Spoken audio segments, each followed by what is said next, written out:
can murder a liberator, but you can't murder liberation. You can murder a revolutionary, but you can't murder revolution.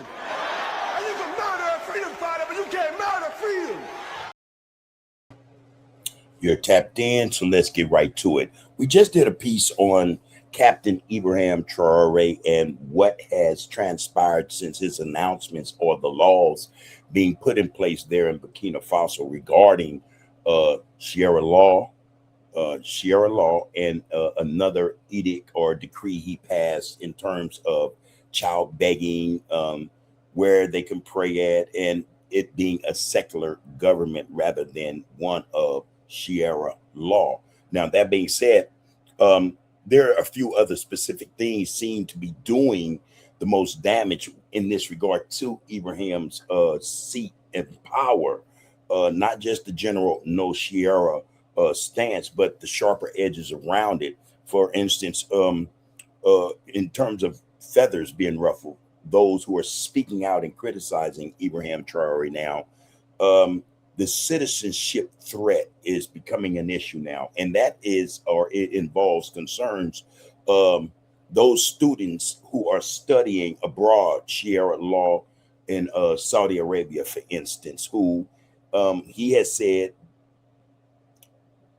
they can't return, basically, or those who don't return will no longer be Burkina Bay. So this is struck a chord with some Burkina Bay people, but again, mostly we're talking about his critics, those I don't want to call them extremists, but those who are maybe secretly part of the jihadists or want to enact Sharia law, things of that nature. Okay, but it does hit differently than a policy disagreement. Him saying to the students, "Hey, either you return or you won't be allowed to." In other words, I'm going to take your citizenship from them, because his stance was, okay, you're going abroad to learn religion.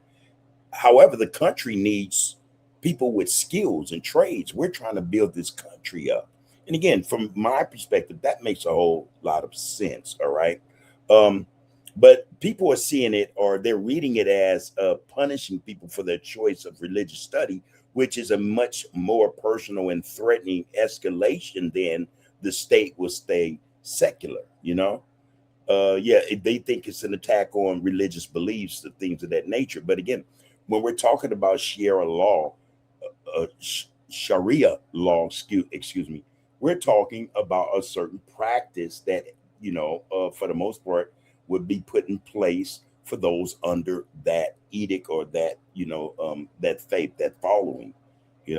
Some things are done differently in terms of Sharia law as opposed to others. Again, there's I think a conservative aspect of it, and there's a more liberal aspect of it. And in most religions, there is that conservative Christians and liberal Christians, conservative Catholics, liberal Catholics, so on and so forth, that type of thing. But this is the backlash in that respect.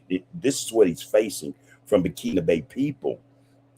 That type of backlash, the framing of Sharia scholars as a security threat. And this is something he has said because he's had a fallout or two with imams in Burkina Faso.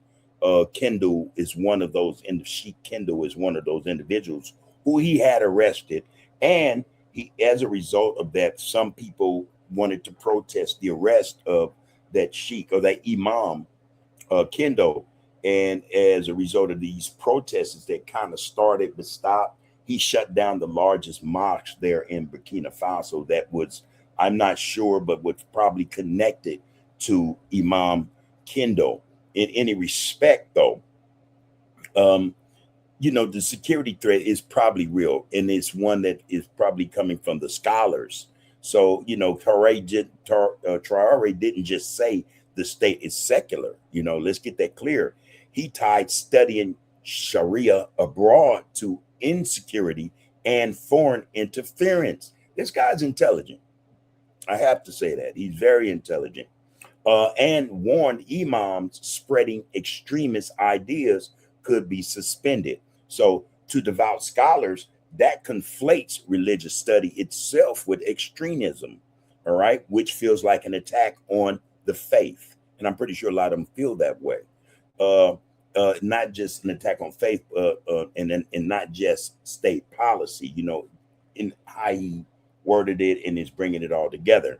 But the arrest of Iman Kendo, Mohammed Ishaq Kendo, to be more specific, and the subsequent closure of Ouagadougou, I hope I said that right, Ouagadougou. Okay, so the closure of Ouagadougou's largest Sunni mosque after those protests, that was also an issue. So it conflated it. But it happened. And I think, again, this was something that needed to be done. Now, that's the moment that this stopped being rhetoric and became what you would call a visible state action against a respected cleric. And that would be, again, Imam Kendo. But arguably the single biggest flashpoint. That was, I think, the start, you know, of these issues. And again, I can't help but not just wonder, but say out loud that this is something the West loves. France loves this. The United States love this, because now they're trying to devise, I'm pretty sure, ways of assisting these imams, these clerics who may be extremists, who may support jihadists, who may very well want Sharia law. You know, this would give them ideas of how they can throw something into this fire, you know, to get this blaze going. See, because again, their objective is to get back in. And it just astounds me that a lot of these people don't see that and don't realize the damage and harm they're creating, or can very well create, by being so against Ibrahim's moves, you know. So that being said, this is something Captain IBRAHIMTRAORE said, and I quote, "If this is your Islam, we will fight it." And this is a line he said, "If this is your Islam, we will fight it" line. All right. That's combative language from a head of state directed at religious scholars, not policy language. In that respect, I get that. It reads to clerics or critics like a declaration of war on a segment of the clergy, not a defense of secularism. Okay, and that kind of makes sense as well, you know. Yeah, he then threw out the gauntlet, so to speak. But there is the breaking with former allies. So analysis like Timbuktu Institute note this cuts against scholars who previously backed the juntas, and I don't like using that phraseology, junta. And this is, I think, a disparaging title given to those who take power or orchestrate coups in Africa by Western powers. And it's almost a phrase used to delegitimize these new rulers, these heads of states, these military people who are now running the country. So I would rather say the military government, all right, who previously backed the military government's legitimacy since 2022. So this isn't just him picking a fight with strangers. It's a rupture with people who helped prop him up. And that's the statement. That's what's being bantied about and spread about, you know, not just from, you know, people who are reporting this issue, but I assume as well the clerics. They're saying this, you know. Now, that being said, how could this affect his presidency? Captain IBRAHIMTRAORE has been in power since 2022, but let's say 2023 solidly, all right? Now, his presidency, it was always in jeopardy. Let's be quite clear about that. Once he uprooted the puppet government that France had helped to prop up, got rid of that government, and then kicked out the French military, the French government, and French corporations, as well as Great Britain and the United States, it became a problem. This became a real problem. And that is the real problem. You know, you have to think in terms of that, because to think or not think that France or the West, European Union, United States, any of them are not behind the scenes pulling strings, you're mistaken. You are mistaken. All right. But again, how could that any of this affect his presidency? I think, well, there's an upside to this. All right. The upside case is if it works, he denies JNIM and ISSP, that is ISIS and Al Qaeda, you know, affiliates, all right, as a propaganda tool. Both groups justify their insurgency partly by claiming to bring true Sharia to Burkina Faso, and he strengthens the state's legitimacy as neutral arbiter across Burkina Faso's mixed Muslim and Christian population, which matters given churches have also been forced to close in insurgency hit areas. So again, so the secularism, it matters. Here's a guy trying to represent all the people, and especially their faiths. So he understands that there are Muslims there as much as he understands there are Christians. Sharia law is Muslim, pure and simple. Pure and simple. So then that means a Christian who is a Christian would be subjected, if Sharia law came into place in Burkina Faso, under that law, that religious law. You know, wouldn't have any say in the matter. You know, just think about that. So that, again, that's the the upside in terms of this case. Now, the downside is this. He risks losing a domestic legitimacy base that matters. And I don't necessarily agree with that, because I tend to think that most Burkina Bay people support him in spite of their religion. They see the change. They see the improvement. They see the productivity. They see the prosperity. They see things coming into play, or that are there now that wasn't there before 2022 in his takeover. So that, I think that goes a very, very long way with people. Okay, is my quality of life better? Is it getting better? Is it better? You know, that was something, in spite of religion, that's something I think people naturally will ask themselves. So in that respect, I don't necessarily agree that he risks losing domestic legitimacy, a legitimate base, that mattered because of that. I don't necessarily agree with that.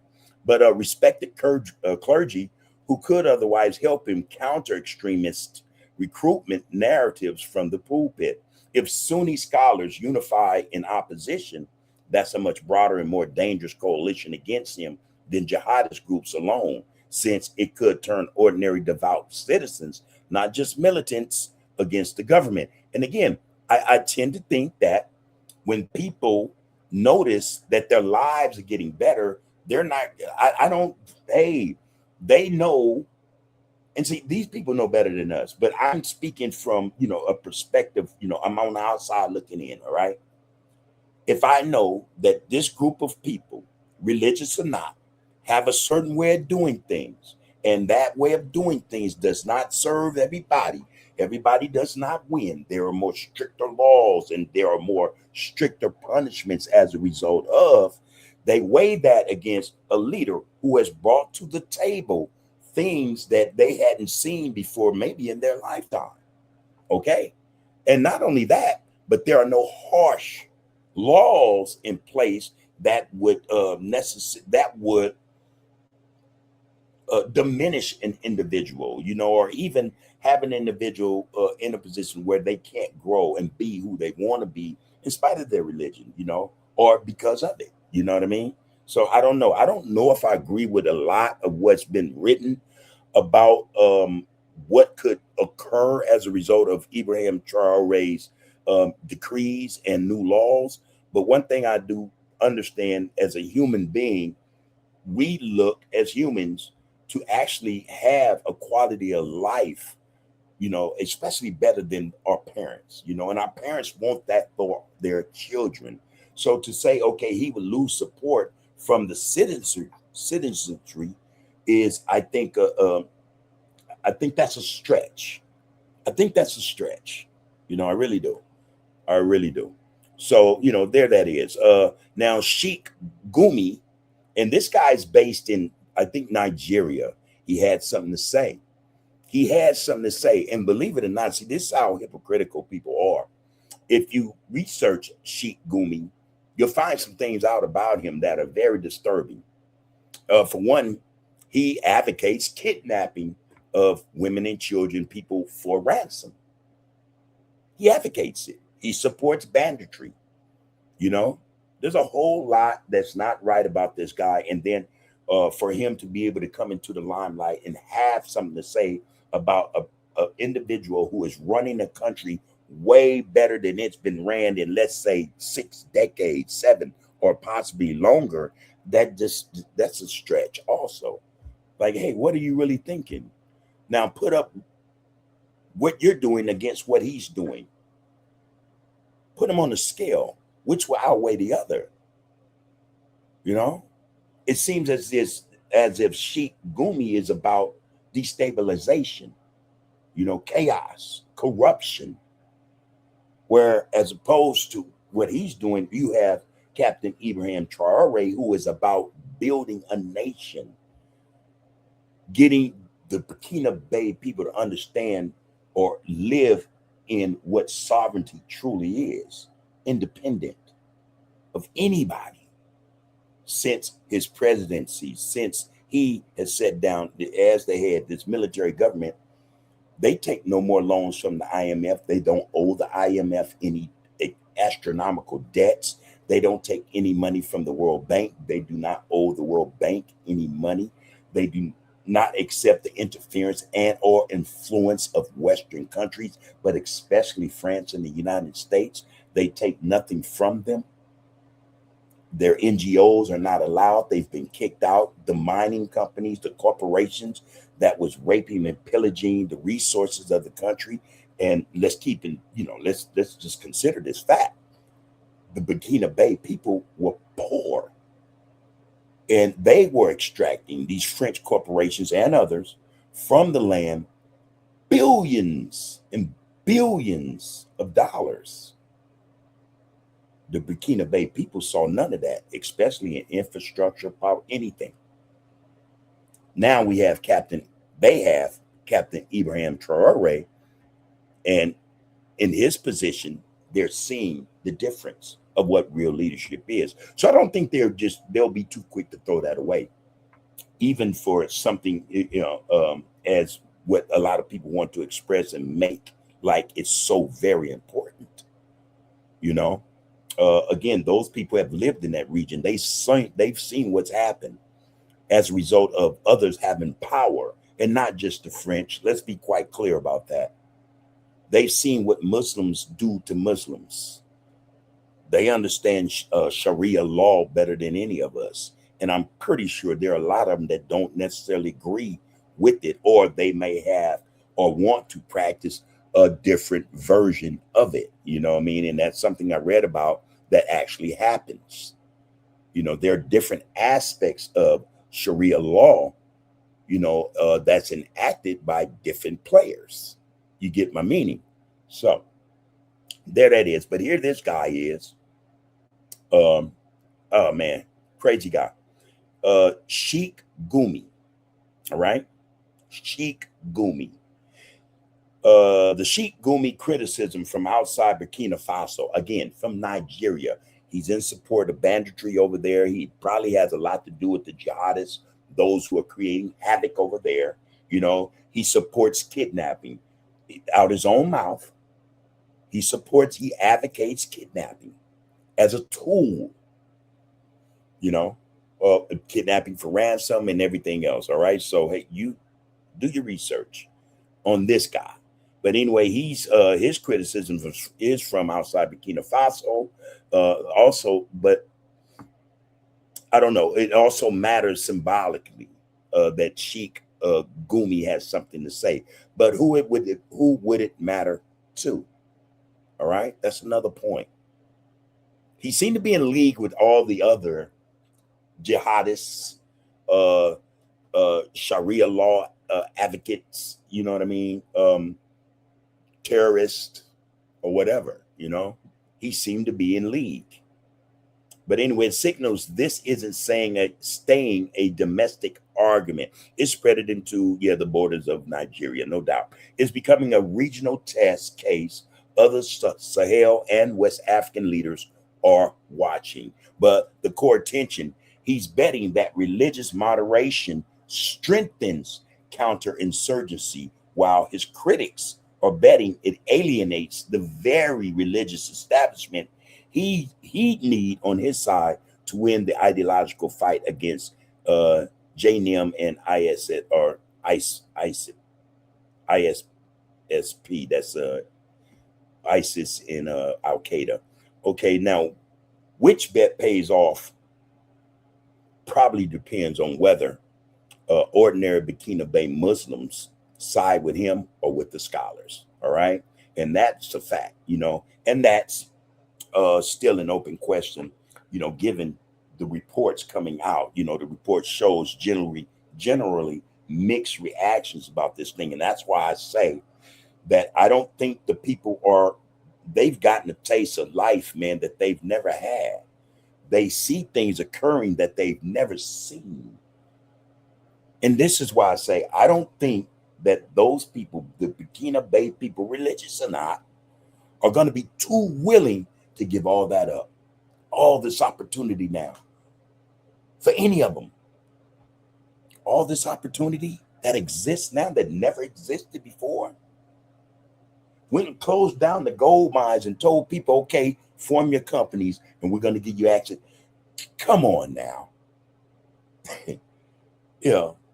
Sharia law, no telling how that's going to play out in terms of those mines. You know what I mean?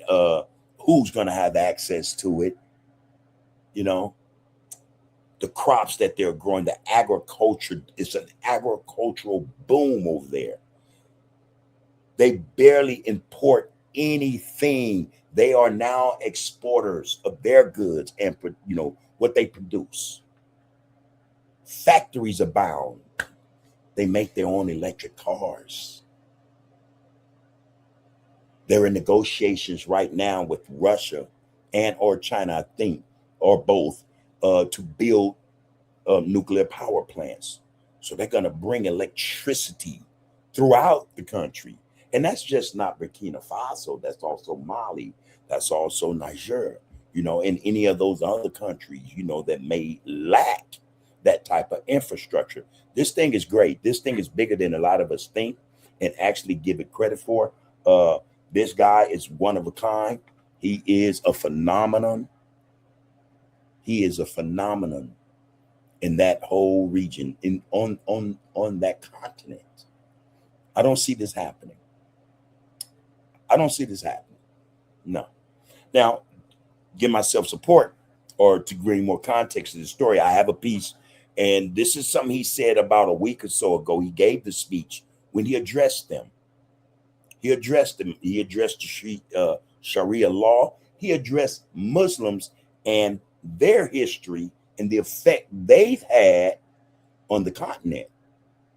And I think more than anything, that's where the feathers were really ruffled. He accused them of things that other Muslims won't say out loud. He said it out loud. And it's documented that he said this. That, I think, is the bigger problem for a lot of these imams and others, you know, outside of that region. He's speaking truth to power. And like most people, you know, who want to be in a position of power, they don't want that type of power, that knowledge out there, because it takes power from them. It empowers people to know things that are worthwhile knowing, right? Okay, let's drop this clip. Before we do, as always, please like, share, follow, comment, and subscribe. You are tapped in. This is the art of political discourse. Let's have this, you know. Let's have this conversation. All right. For any of you who have thoughts about this, as always, please go to the comments. Drop those thoughts, drop your opinion, you know, drop what you think the case may really be about in those comments, and we'll continue the discussion there. All right. Now, that being said, let's get to this clip. Find it very interesting. All right. They have been trying to exterminate us for a long time. Now, this is somewhat AI generated, but please pay attention to what he's saying. All right. This is him. This is him speaking about what's really been going on over there and why they're in the position they're in, for, you know, not for the most part, but it has a lot to do with it. All right. To exterminate us for a long time. Are you aware of that? People came. First, the Arab Muslim conquest. That makes... Listen, He said people came with the Arab Muslim conquest. All right. That's over 1,000 years of slavery in Africa. Who is he laying that at the feet of? He said the Arab Muslim conquest, 1,000 years of slavery in Africa. Come on. Takes over 1,000 and some years of slavery in Africa. This part, moreover, that they seek to erase from our history. And many They don't want a lot of Muslims to know that. They don't want a lot of Muslims to know that. You know, and black Muslims should know that. Just as well as black Christians should know the role Christianity played in slavery. That should tell them something about their faith, the religion they're a part of and following. It should speak volumes to them. So the imams upset because they've been indoctrinated. It is what it is. Not say that, you know, not disrespectfully. I see it as a course conversation, as a means to have dialogue. We could, you know, this is discourse we're having here. They know it. But yeah, like, you know, any other, you know, who they've been indoctrinated with this belief, this, you know, belief system, this religion. All right. Many people do not know, they are ignorant of this, that we endured over 1,000 years of slavery with the Arabs. And the last slave market closed, it was in Medina in 1962. I didn't know that. The last slave market closed in Medina in 1962. All right. Medina. Let that sink in. Where's Medina, people? Huh? Come on. Catch up. Where's Medina? Okay. All right. You got it. You locked it in. So when this is done, I love to get an answer. Everybody put it in the comments. Let's see if we got the right answer. Saudi Arabia. Now, in order to get or to learn, become a scholar in Sharia law, most of them go to where? Saudi Arabia. 1962 in Medina, Saudi Arabia, slavery still exists. It ended in 1962 in Saudi Arabia. The enslavement of Africans by Arabs, by Muslims. Are you pretending, or do you just not know? And there they castrated the men. The able-bodied men, they were castrated so they could no longer father children. Wow. It could not finish off Africa. Westerners came for 400 years to deport us, to labor, to kill us in every possible way. But the black man always resisted. But why is it only today that we can realize this, resist and turn the tide? Why? They have traumatized us so much, brutalized us so much that we ourselves love them now. We love them more than we love ourselves. Stockholm syndrome. And this is the effect of it. And we see it not just in Africa, people. We see it here in these United States. We empathize, sympathize, and agree with our abuser, our captor, our enslaver. We relate to, you know, we even want to assimilate and be a part of who they are. Why is that? I see nothing but truth being spoken so far, and I'm pretty sure none of the imams can contest anything he's saying. Ourselves. That is the Stockholm syndrome I was talking about. Ya te traje hace unos días cómo los cuadernos de Notebook LM se habían integrado en Gemini. Pero A lot of people used to come see us. They wanted Burkina to become an Islamic state. Terrorism would end, that's for sure. We would have peace, but we would be a rear base, a cancer in the middle of West Africa to destabilize the others. Me, I don't operate like that. You can't manipulate me like that. And when you demonstrate that you refuse to be manipulated, you become an enemy. There are things that I will still keep to myself. But if I have to reveal them one day, I will. But I'm... Oh, he knows some things. I wonder whose name would come out of his mouth on the continent of Africa, as well as the West, United States or whatnot. You know, I'm pretty sure he knows some things, and this may be also some of the reason why it's being sought to eliminate him. They're trying to find ways of getting rid of him. What he knows is very powerful, I'm pretty sure, but what he's doing is more powerful than what he knows in terms of those who want to destabilize that country for their own profit. Powerful stuff. Saying this so that those who manipulate people who don't think too much here pay attention. Otherwise, we can go all the way and address the issue. Our country is our country, and we are here fighting for our country. No one loves our country more than we do ourselves. There are a lot of events. I was just talking about production and all that a moment ago. There are people who tend to make comments that undermine social cohesion and so on. And as I said, when this law was passed, it was us, the Muslims, who were the first to complain. Why aren't the others complaining? Why? But have we ever sat down and asked ourselves why? I think that if you want to attract someone to your religion, it's your behavior that matters, right? You can make someone feel sorry for you, but that's not the same thing. You can't force someone. Everyone is a creature of God. And if you think you are truly religious, you must love God's other creatures. Because you haven't given life to anyone. You can't create a human being. It is God who created all of us. You don't have the ability to create a human being, and yet you want to kill someone just because they don't follow you in your life. Why? But ask yourself the right questions. Are we cursed?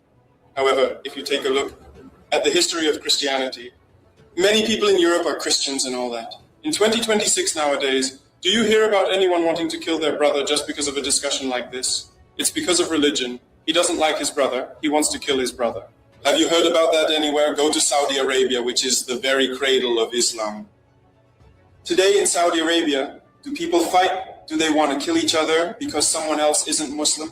But why is it that we, as black people, are so quickly ready to hate our own brothers and even ready to kill them just because he is different from us?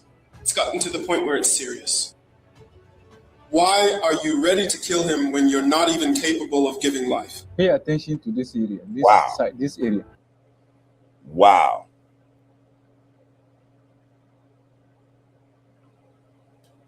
Interesting. But the Muslim Association in Nigeria did not understand this. I don't know whether they have different Quran wings of the mosquito. Hold on. Islam, then we will fight against Islam. If that's, it's true that you... They are using different Quran. Instead of getting all worked up, yes, it's true that you are fighting against Islam. If that's what it is, if that's your version of Islam, then we will fight against that. That's not what it's supposed to be about. So that's the line that has drawn so much ire from imams, let's say extremist Muslims. If that's your version of Islam, then we will fight against it. And what he was expressing was simply, hey man, God is the one that created everyone. He brought life. What gives you the right or authority to take life because you don't agree or someone else does not agree with you or don't want to do what you want to do and how you want it done? That was the line that made, and again, so that's so feeble though for someone to take that and try to use that, to twist it into a narrative where he's disrespecting or disparaging Islam. I didn't get, and I'm not a Muslim, all right, nor am I a Christian, but I got what he said immediately. I understood it. I understood it immediately. Yeah, that's no basis to say, hey, you can't fight against Islam. You will lose harshly and badly. And, for saying that should be no reason. There should be no malice or should be any menace coming from others, because he's saying, hey, man, basically, what you're talking about is wrong. What you're talking about is wrong. And I'm fighting against wrong. I'm fighting against evil. They say it's a religion of peace, but you extremists, you need to get a grip. If you don't get a grip, in any case, the fight has already begun. It's extremism that has led to terrorism. You say, no, the other person must be killed. Why? No, please take it easy. Take it easy. There are even people like that. Anything someone does, they say, oh no, that's for the kafirs, that's kafir. Morale, as if you created what exactly? The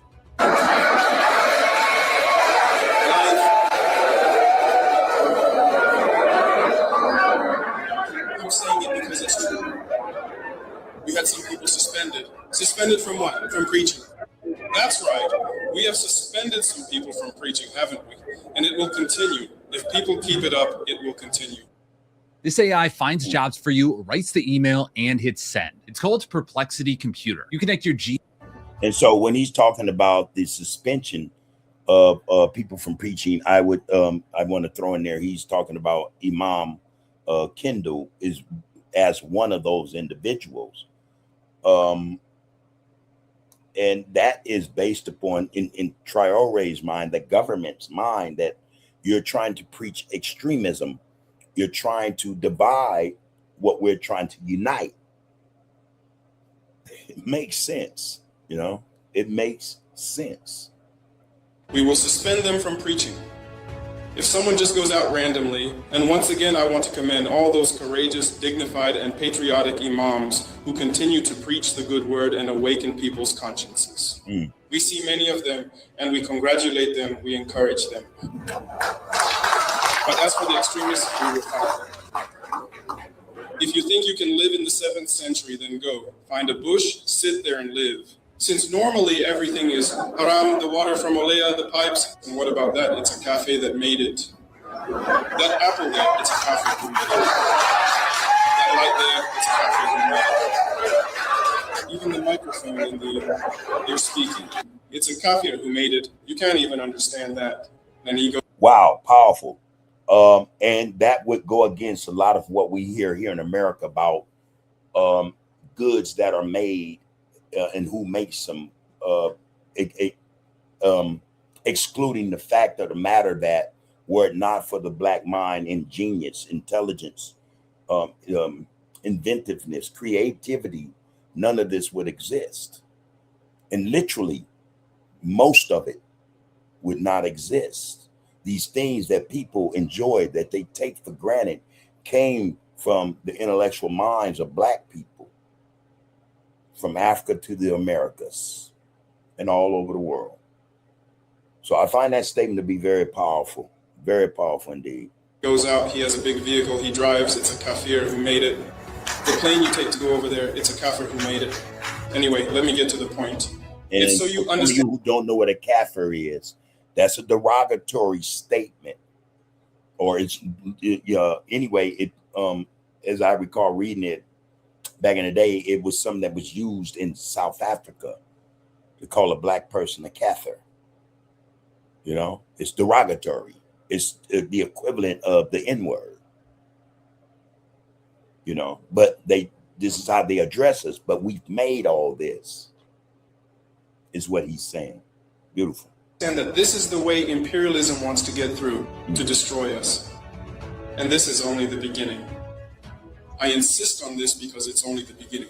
What's coming is even more serious. Yes, brace yourselves. We immediately talked about scholarships, about student pupils and all that. The Minister of Higher Education did very well to explain things clearly. People couldn't manipulate the situation. But let me tell you something. As I speak, we have more than 1,000 young Burkinabés. We are currently registering them in certain Arab countries. They are learning something there. According to the latest statistics, I counted 800 and some. I looked at the report. No one is aware of their departure. No one knows what they are doing. The embassies over there are not aware of them. And do you know what they are learning? Sharia, Islamic laws, and Islamic jurisdiction. None of those 800 and some people whose list I was shown last time has a single profession. Not a single one. They are coming to enforce Sharia or the WISIs. Do you see why it's important to control these two types? This is the reason, or part of the reason why this thing has become so negative. And the negativity is coming from the Muslim community, the imams, those who, the jihadists, the extremists, those who want Sharia law. You know, his statement is pure. He says, hey, They were supposed to go over there to learn something, a trade, a skill, to come back and provide for the country, help build the country. And yet they went and learned, they're learning Sharia law. And he said, basically, how does that help? 800 of you, and then to count what you already got over there. You know what I mean? How does that help? It makes sense. That's why I say this. The important phase is ahead of us. These people, I want to bring them back. Whoever doesn't come back is no longer Burkina, but we need to change. If we, that is, you imams here, cannot teach our youth about Islam, then it should be left alone. It's not about you.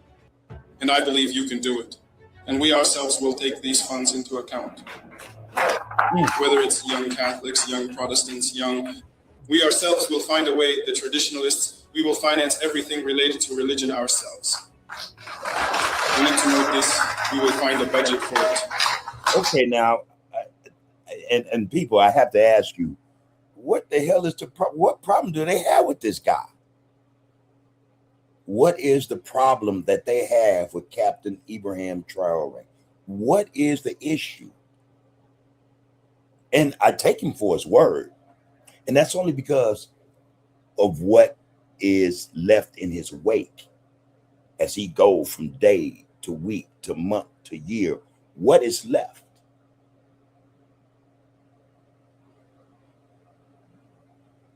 What is in his wake? Production, infrastructure, agriculture, independence, sovereignty, dignity. Now he's trying to dispense identity, unity, and love. Come on. What mistake has he made? Because many people are drawn to this just because of the money, nothing but the money. They receive the funding, they do what they have to do, we send the children out, they leave to learn Sharia, they come back, and they want to apply Sharia. They spend 5 years, 7 years in indoctrination. And that's how it is. He comes back, he's like that. He says the other one found it halal. That's how it is. And in the end, the result is we'll be there among ourselves. We've been led to kill each other. And when they keep on looting, it's because they have to loot. Never, I don't want to allow that. So those people who were there, I heard people saying, no, oh no, they supported me. What is that? If you supported me because of that, then don't support me anymore. That needs to be clear. But we have a goal, and we will reach that goal. Struggling to build your sales pipeline? Finding the best prospects feels impossible? Meet Katie, your AI SDR agent. Katie uses 50+ data sources and buying. All the humans that God created, we have a duty to love them. That's why when I sleep, I think about the unknown child.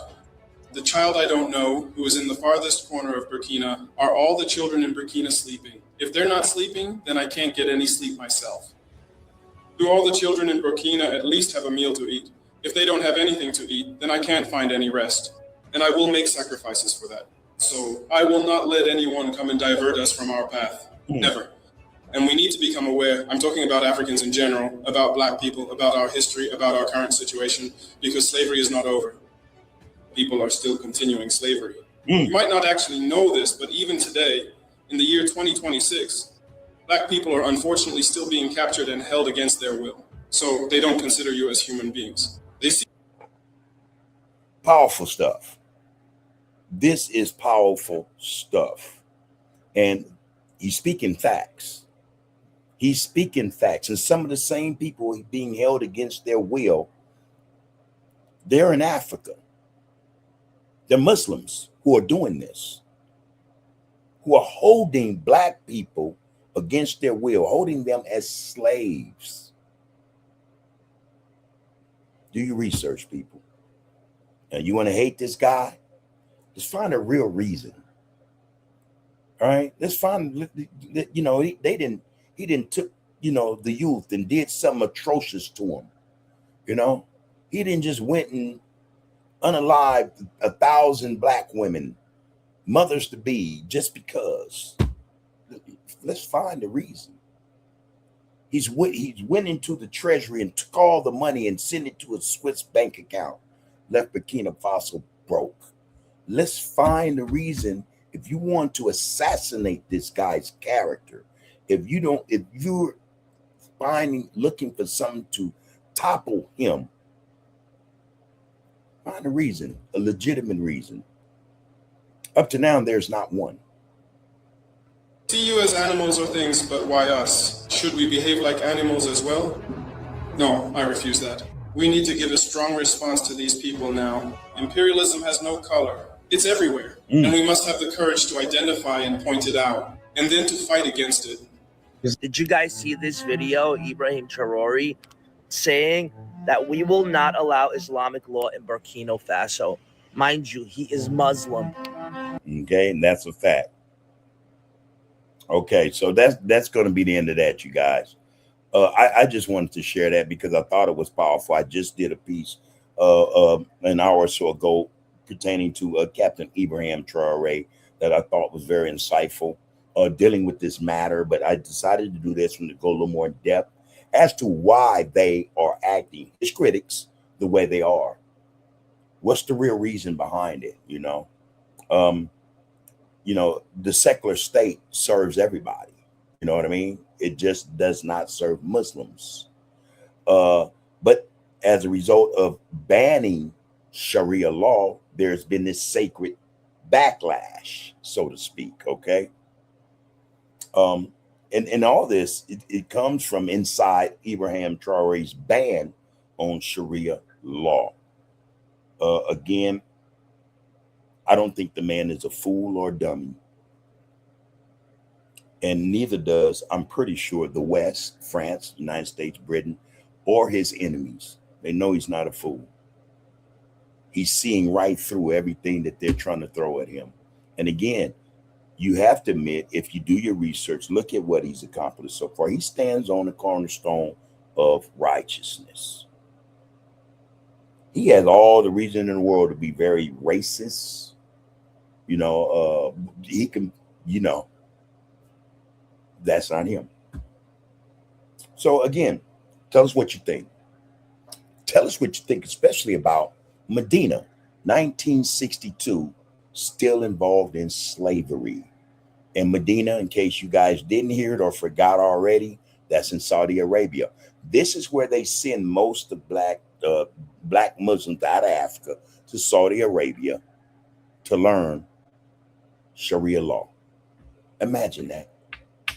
Imagine that indoctrination. And to this day, there's slavery in Africa. Out and open. Everybody knows about it. Everybody knows about the place Gaddafi was taken out at. Libya is one of the mainstays of slavery today, 2026. That's what he meant when he pointed that way. He knows exactly where he's pointing to. But let us know what you guys think, all right? Let us know what you think by putting those thoughts in the comments. Is this something that he can survive? Or will imperialism win out? All right, until next time, take care of yourselves and one another. You can murder a liberator, but you can't murder liberation. You can murder a revolutionary, but you can't murder revolution. And you can murder a freedom fighter, but you can't murder freedom.